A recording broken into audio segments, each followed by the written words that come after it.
La entrevista Prime. Gracias por estar con nosotros nuevamente en la entrevista Prime. Terminamos de revisar la actualidad en Mega Noticias Prime y llega el momento ahora de profundizar en conversaciones para analizar temas de actualidad aquí en nuestra señal 24/7 Mega Noticias Ahora. Hoy conversamos con Eugenio Campos, director de la Unidad Anticorrupción de la Fiscalía Nacional, fiscal o director de la Unidad Anticorrupción. Gracias por estar con nosotros. Bienvenido. Buenas noches. Buenas noches. Muchas gracias por la invitación. ¿Tiene luz en su casa? Solo para saber, porque digamos, el tema de La de Santiago o la de Punta Arenas. La de Punta Arenas, ningún problema. La de Santiago, sí. Algunos inconvenientes. Ya, ok.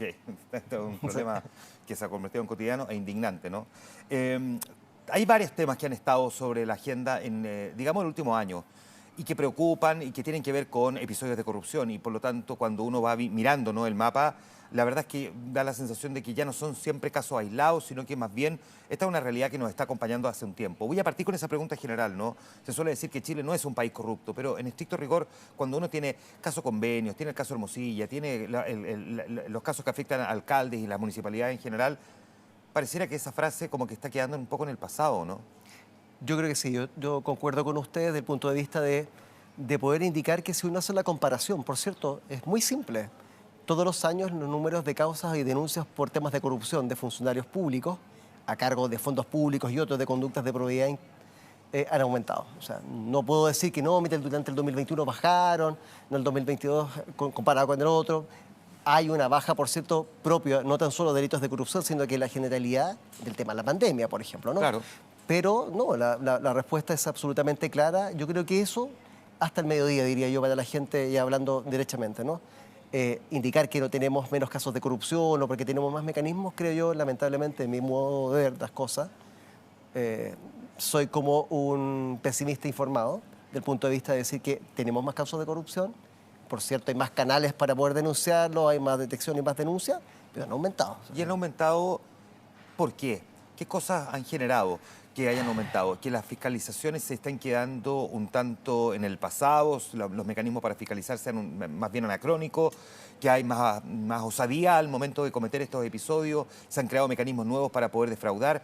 ¿Por qué razones hoy día pareciera que tenemos estos mayores casos de corrupción y por lo tanto nos alejan de esa imagen casi impoluta que hasta hace algunos años presentaba Chile? Yo creo que todas las anteriores son factores, pero un punto de vista es dar cuenta de que, por ejemplo, en el caso de las municipalidades, tenemos mecanismos que en definitiva ya quedaron arcaicos comparados con el día de hoy, con muchos campos de opacidad respecto a los cuales la administración de los fondos públicos, la rendición, la ejecución, la fiscalización de los mismos debieran tener mejores y controles estrictos respecto a la rendición de los mismos. Por ejemplo, apoyar más procesos de fiscalización, apoyar efectivamente cuerpos especializados que digan relación con temas que permitan levantar observaciones antes de que en definitiva estas cuestiones se sigan consumiendo con el transcurso del tiempo. Ahí hay un factor relevante, importante, como por ejemplo la legislación de municipalidad debiera estar acorde a los tiempos actuales. Temas de corporaciones, por ejemplo, es todo un campo en que hemos observado como un caldo de cultivo para muchos actos de corrupción, ¿no?, importantes, relevantes en el país. No es no menor que, como lo señalábamos en su oportunidad, tenemos más de 600 municipalidades, o digo, investigaciones en municipalidades. Son 343 municipalidades a lo largo del país, pero sin embargo podemos indicar que tenemos 600 investigaciones respecto a las cuales nosotros nos llama la atención, es decir, doblamos. Son casos abiertos que se están investigando en este momento. Y son investigaciones en todo el país. Ahora, segundo tema, el tema de las especializaciones, las leyes de transparencia ayudan precisamente a tener más denuncias desde el punto de vista de delitos de corrupción, pero yo también pienso, igual que usted, han aumentado. Ya, tenemos caso Rancagua, el caso Algarrobo, por ejemplo, si nos quedamos... Metámonos, ya que Rancagua, Algarrobo, hay audiencias que efectivamente ya la Fiscalía pidió, en este caso en Coronel, lo tenemos también en Linares, tenemos también alcaldes en otras municipalidades. Son de distinto calibre, son de distinto alcance, son de distintos montos, por decirlo de alguna manera, y con distintas autoridades eventualmente responsables, porque no siempre es el alcalde, pueden tener a otros funcionarios dentro de los municipios como responsables, no digo necesariamente en los dos que pongo como ejemplo, pero la pregunta es, cuando estamos hablando de esta cantidad de investigaciones paralelas que se están efectuando, ¿cómo es posible que en estamentos que manejan recursos de una manera, digamos, independiente y autónoma, se haya permitido que se llegara tan lejos? Porque hoy día, ¿cómo será que nosotros incluso aquí en Mega tenemos un programa? ¿Hasta cuándo?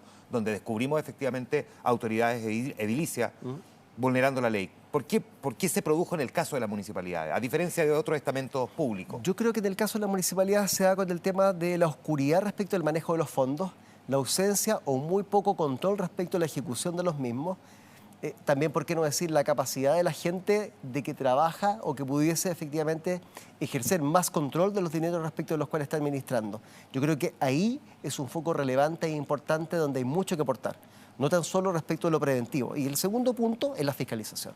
La fiscalización es, en definitiva, de poder dotar a otros organismos estatales. La Contraloría General de la República hace un tremendo esfuerzo y muchas investigaciones nacen en razón de las fiscalizaciones que ellos nos han aportado con informes potentes e importantes que han llevado al día de hoy a muchas de ellas con procesos judiciales, con formalizaciones de alcaldes, por ejemplo, y de autoridades relevantes en todo este gobierno comunal. ¿Qué tan difícil es entonces investigar, por ejemplo, a un alcalde? Porque tiene dos elementos. Uno, tratar de evitar que siga cometiendo el delito, en tanto el ejercicio de la función y aprovechando esa función es que lo está cometiendo, pero por otra también la investigación de las policías que tienen que hacerlo con un sigilo tal en que no lo alerten de que lo están investigando. ¿Qué tan difícil es esto? Absolutamente. Yo creo que ahí ha dado el clavo respecto de dos puntos. Nuestra legislación sí se ha ido modernizando y ahora está prontamente a salir ya a publicar en el diario oficial aquella que indica proyecto de reincidencia, en la cual se modifican diversos cuerpos legales, entre otros el Código Procesal Penal, con nuevas técnicas de investigación.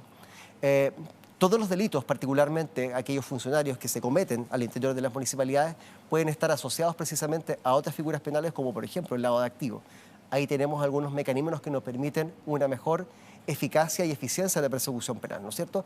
Diligencias intrusivas, por ejemplo, pero yo creo que lo que usted está apuntando, en definitiva, ¿cuándo esto va a quedar al descubierto? Mientras yo estoy en el cargo, va a ser muy difícil que esto se descubra, ¿no?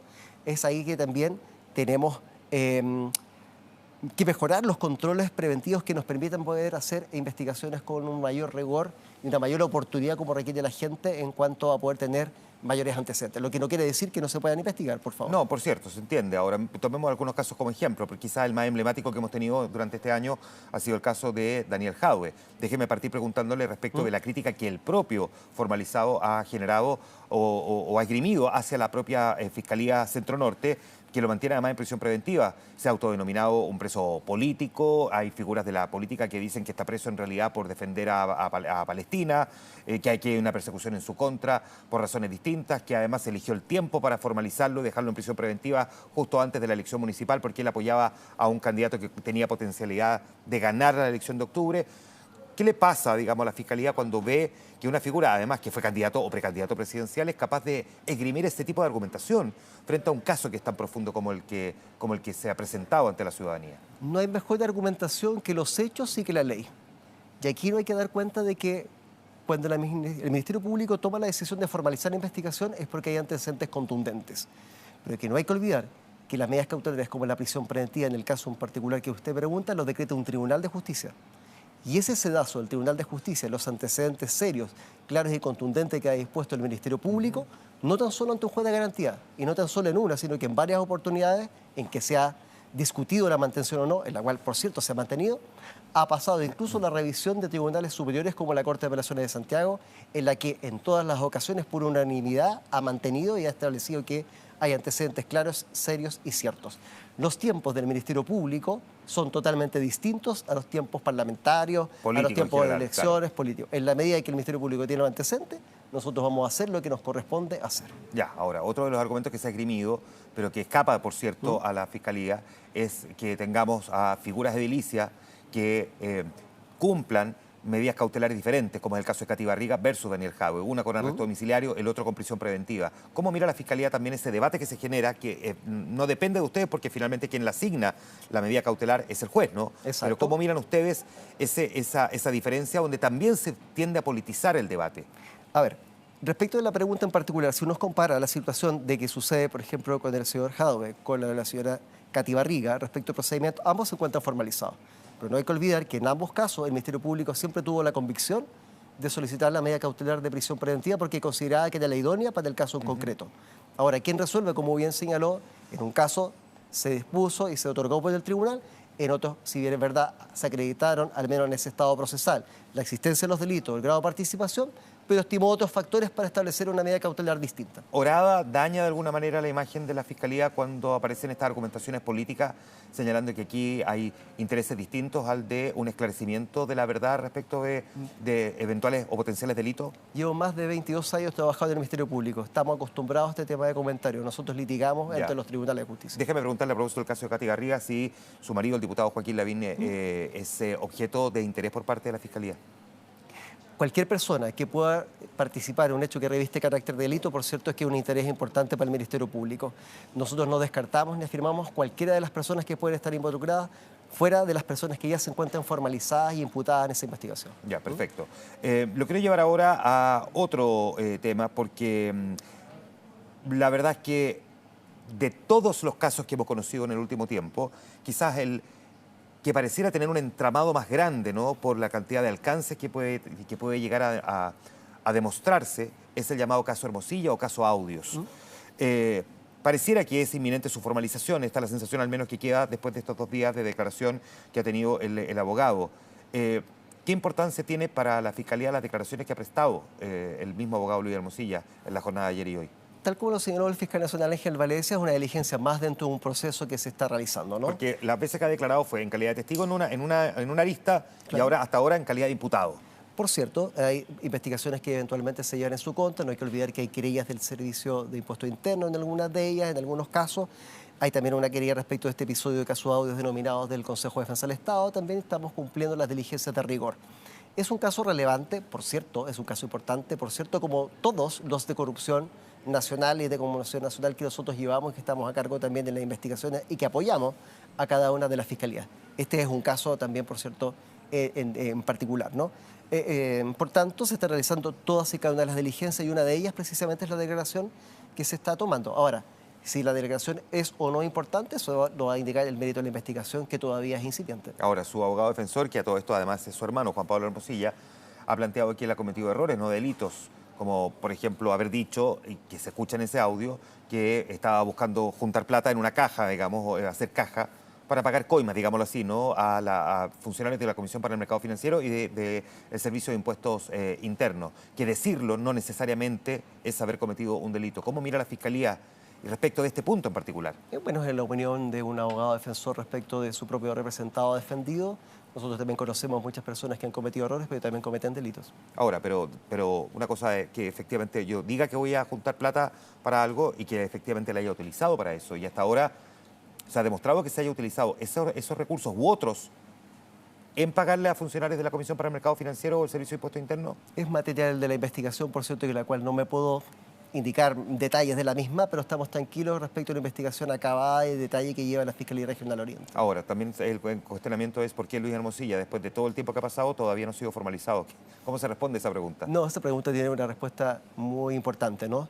Acá no ha pasado tiempo respecto de un delito relevante que se está investigando, por cierto, y que hay que juntar cada uno de los antecedentes, tanto por los derechos del propio imputado o de las personas que tienen la calidad de investigados, que tienen que investigarse con igual celo, ¿no? Hechos que exhiban o extingan o atenúan su responsabilidad eventual, como también aquellos que efectivamente pueden generar una persecución penal eficaz y eficiente. Esa es la labor que realiza el Ministerio Público.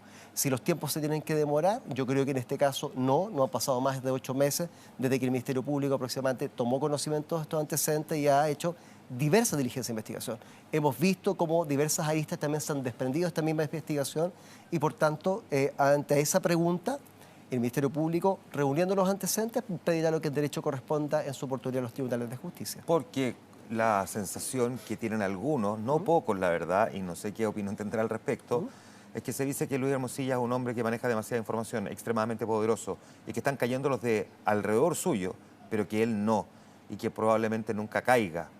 ¿Cómo miran ustedes también cuando se plantea una cuestión como esta? Porque en estricto rigor hasta ahora hemos visto lo que ocurrió, ya vamos a ir al caso, por ejemplo, del ahora exdirector de la PDI, ¿no? Pero Luis Hermosilla hasta ahora ni siquiera está formalizado por un delito, que podría ser lavado de activos, cohecho, vaya a saber uno. No puedo yo por responsabilidad y prudencia indicar o enarbolar, indicar, mira, a una persona se le va a formalizar o no, son cuestiones propias que ni la prudencia ni la ley me lo permiten. Pero sí lo que puedo indicar es que el Ministerio Público hace todas las diligencias, caiga, sea quien sea. Acá no hay miramiento alguno, la ley para todos es igual y obligatoria. Y el Ministerio Público no mira caras, mira hechos, y si esos hechos constituyen delito, va a pedir lo que corresponde a los tribunales de justicia. Nosotros no determinamos nuestras acciones a personas que tienen poco poder, mucho poder o mediano poder. Si es que hay que hacerlo, la decisión se tiene que tomar conforme a derecho. Ya. Uno de los casos que es lo que derivó la investigación respecto de esa grabación y por lo tanto la incautación de los artículos electrónicos, ¿no?, del abogado, y por lo tanto poder hacer esta investigación, es lo que pasó con el director de la PDI, que finalmente terminó siendo removido del cargo y además formalizado. Y además una cuestión que ocurrió bastante rápido, o que aquí obligó al sigilo, pero al mismo tiempo la rapidez para poder actuar en una cuestión que era muy, muy delicada. Y ahora estamos viendo, sin embargo, también que hay una investigación que de alguna manera apunta hacia la Corte Suprema. Esto pareciera ser todavía incluso más profundo. ¿Cómo habría que mirarlo la ciudadanía? ¿Cómo tendría que mirarlo cuando en general se suele pensar que el máximo tribunal es como una reserva moral, ¿no?, en el que este tipo de cosas parecieran estar bastante más distantes de ello? Lo que puedo indicar aquí es que las responsabilidades son personales, no son nunca de carácter institucional, ¿no? Es el primer punto. En lo segundo... Claro, más allá de que en el ejercicio del cargo institucional se haya aprovechado personalmente. Por cierto, yo insisto sobre eso, las responsabilidades son personales, uno responde por sus actos, ¿no?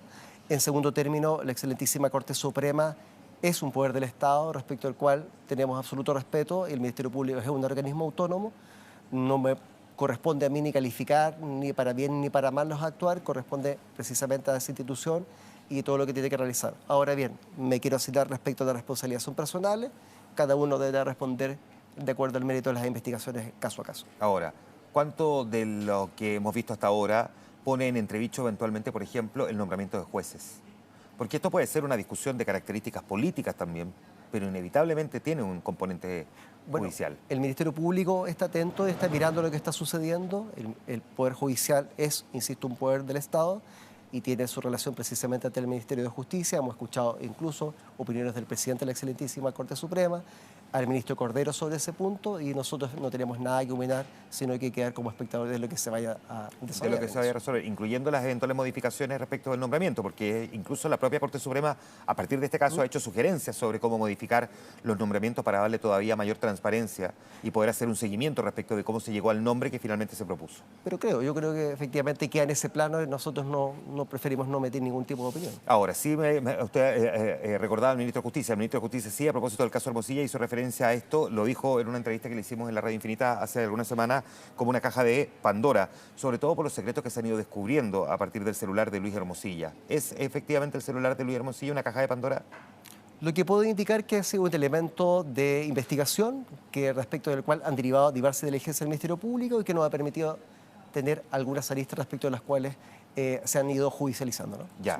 ¿Y podrían eventualmente derivar también en nuevas aristas investigativas? Nunca puedo yo afirmar ni descartar aquellas circunstancias mientras se encuentre una investigación desformalizada y eventualmente, si se llega a cualquier investigación a formalizar, es un plazo en el cual van a hacer nuevas diligencias de investigación en donde, en definitiva, podemos tener otras investigaciones también. Ahora, una de las cosas que se decía es que impresos los WhatsApp de Luis Hermosilla, que era una gran cantidad de material, y como que en la página 1 se encontraron, por ejemplo, con el caso PDI, con la página 2 no sé qué, con la que da la sensación de que no han llegado ni a la mitad de los WhatsApp que hay que leer. No, el Ministerio Público está absolutamente tranquilo de las diligencias e investigaciones que está haciendo. Perfecto. Caso Convenio.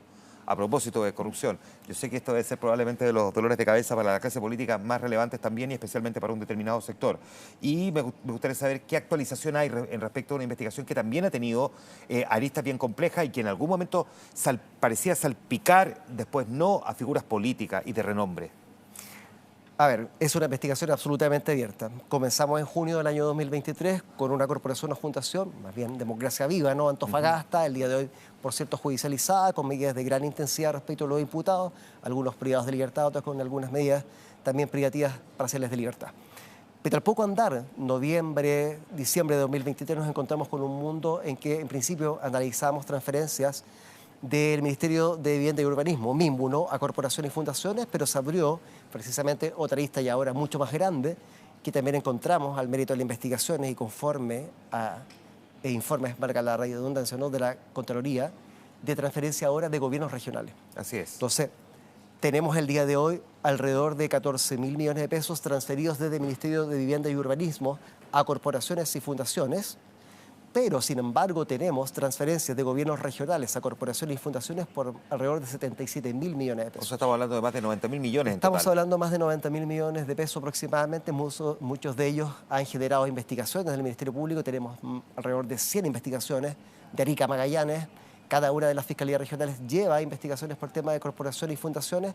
Algunas de ellas también ya judicializadas con imputados. Tenemos un parlamentario respecto al cual se pidió un desafuero. La Fiscalía Regional de Araucanía logró un desafuero autorizado por la unanimidad de la Corte de Apelaciones de Temuco. El día de hoy fue apelado. Se encuentra en la excelentísima Corte Suprema para ser visto prontamente.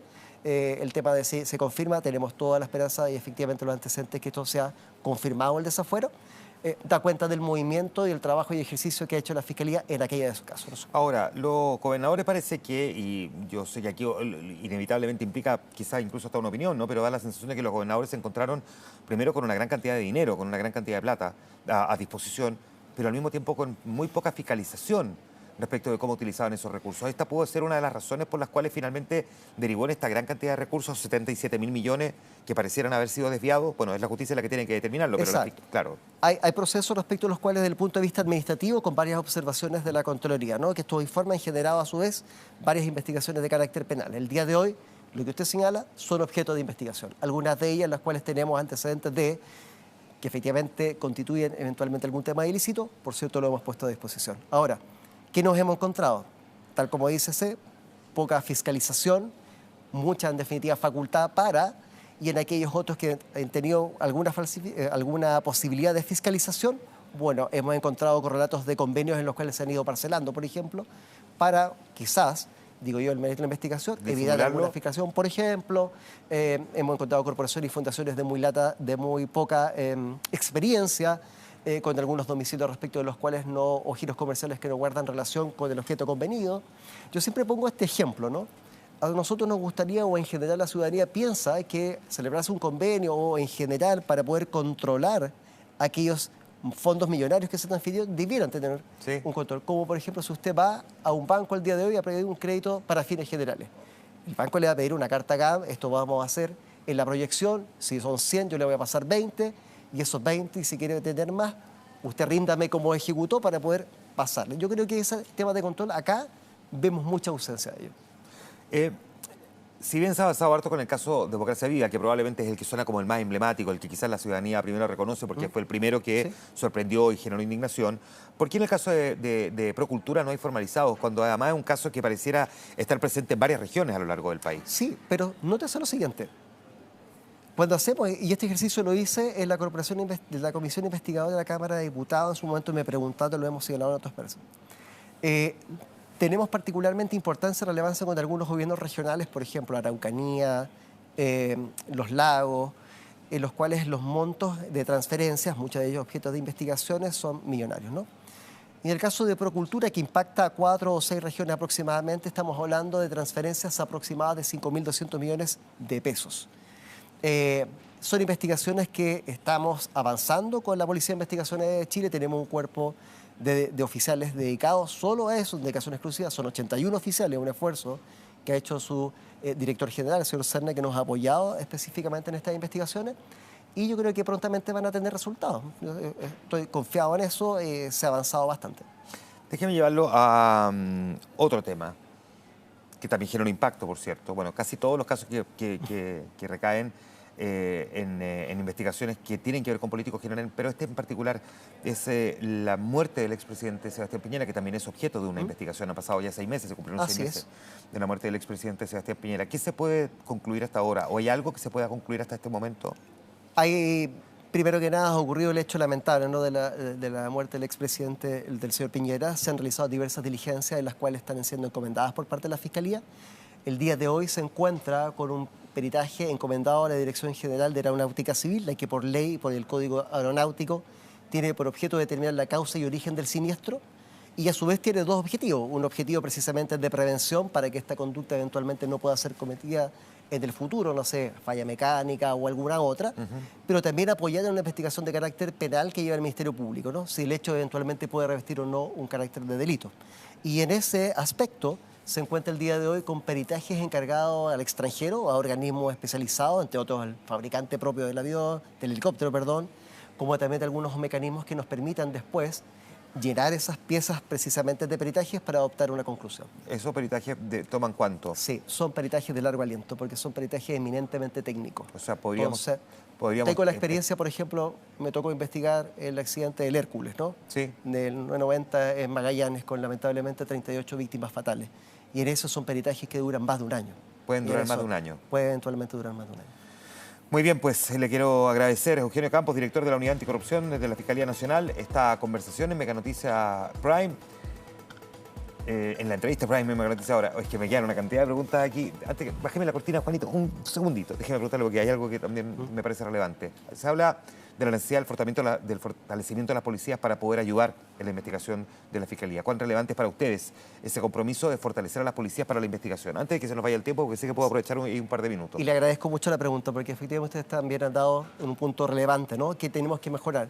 No tan solo el tema de la fiscalización, también las policías. Las policías aquí necesitan una mayor especialización precisamente en temas de alta corrupción, como estamos enfrentando una nueva delincuencia, no tan solo en temas de crimen organizado, sino que también en temas de corrupción. Claro. Y tenemos que potenciar las especialidades, tanto en Carabineros, tanto en la PDI. Yo sé que van por un buen camino, están generando temas de capacitación, pero también no tan solo de investigar los delitos desde el punto de vista del delito de corrupción propiamente tal, sino que también ir tras la ruta del dinero, es decir, el lavado de activos asociado precisamente a delitos base de corrupción. Y eso requería de una capacitación y actualización. Y actualizaciones propias de la materia. Perfecto, ahora sí. Muchísimas gracias por haber venido esta noche a Mega Noticias Ahora. Que estén muy bien. Gracias. Y a ustedes, como siempre, por acompañarnos en la entrevista Prime. Ahora sí nos despedimos, pero nos vamos juntando durante la semana y se pueden seguir informando aquí 24/7 en nuestra señal Mega Noticias Ahora. Que estén muy bien.